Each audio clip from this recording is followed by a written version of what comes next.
मित्रांनो, तुम्ही नोटीस केलंय का, जेव्हा आपण मोटिवेशन येतं तेव्हा आपण खूप मोठे मोठे प्लॅन करतो. जसं जिम सुरू करणार, स्टडी रोज करणार किंवा कंटेंट रोज अपलोड करणार किंवा आजपासून मनी सेव्ह करणार. पण काही दिवसांनी सगळं थांबतं, कारण मोटिवेशन परमानंट नसतं.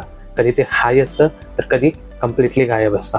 आणि म्हणून सक्सेसफुल लोक मोटिवेशनवर डिपेंड राहत नाहीत, ते डिसिप्लिन बिल्ड करतात.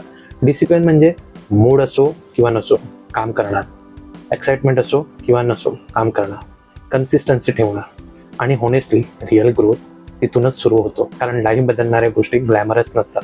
Daily workout, daily learning, daily efforts हे बोरिंग वाटतं, पण रिझल्ट पॉवरफुल असतो. इमॅजिन करा, जर तुम्ही पुढचे 1 वर्ष रोज 1 तास स्वतःवर इन्व्हेस्ट केला तर तुमची लाईफ किती बदलू शकते.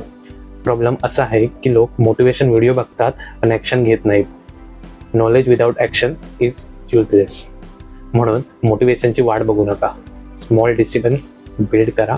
बिकॉज डिसिप्लिन टेम्पररी फिलिंग्सपेक्षा स्ट्रॉंगर असतो. फॉलो करा दी ग्रो मित्र चॅनलला, कारण आपण पुढच्या व्हिडिओजमध्ये असेच डिसिप्लिन बिल्ड करणार आहोत.